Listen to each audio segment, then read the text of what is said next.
कोई एवी जननी होय कि जन्म आता बस अपना काम हो गया, हमने तो जन्म दे दिया, काम पूरा हो गया।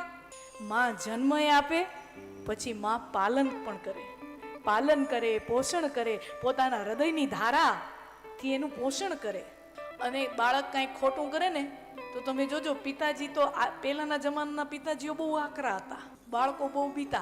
आजना पिताजीओ बहु मीठा छे।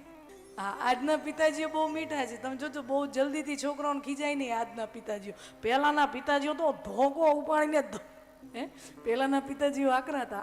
આજનો પિતા નરમ થઈ ગયો છે।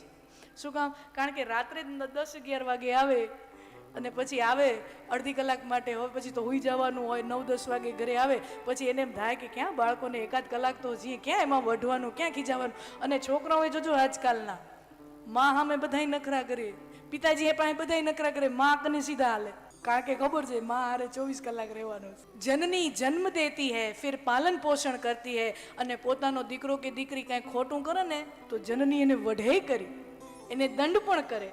તો સૃષ્ટિના રેફરન્સમાં એને આપણે કહીએ કે સંહાર કરે, અને માં જનેતા પોતાનું સંતાન કાંઈ ખોટું કરતી હોય તો એને વઢે, ખીજાય, દંડ દે। સૃષ્ટો યા સર્ગ રૂપા પાલની ચ રૌદ્રી, ભગવાન આ સૃષ્ટિનું સર્જન કરે છે, પાલન પોષણ કરે છે, અને સમય આવે ત્યારે આ બધાયનો પ્રલય પણ કરી નાખે છે, સંહાર પણ કરી નાખે છે।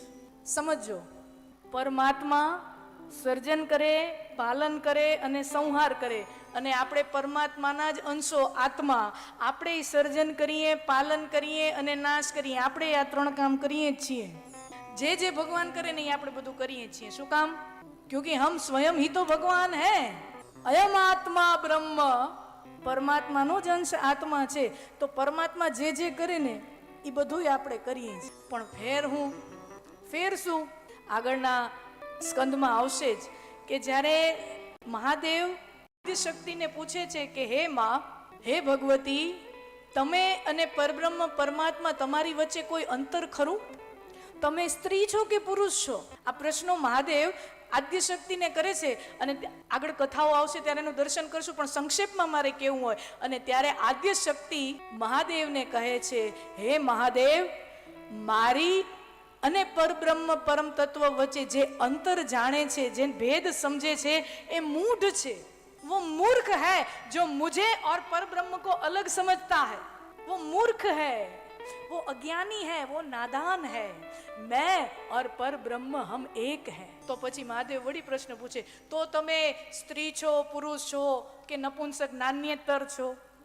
અને ત્યાં માં ભગવતી કહે છે કે આ સંસારની લીલા કરવા માટે મેં આ સ્ત્રી રૂપ ધારણ કર્યું છે, સ્ત્રી દેહ ધારણ કર્યો છે, એ મારું સગુણ સાકાર રૂપ છે, પણ નિર્ગુણ નિરંજન રૂપમાં તો હું નથી સ્ત્રી, હું નથી પુરુષ, હું માત્ર એક ઉર્જાનો પુંજ છું। આ માતા માં જગદંબા આદ્ય શક્તિ મહાદેવને આ કથા કહી રહ્યા છે।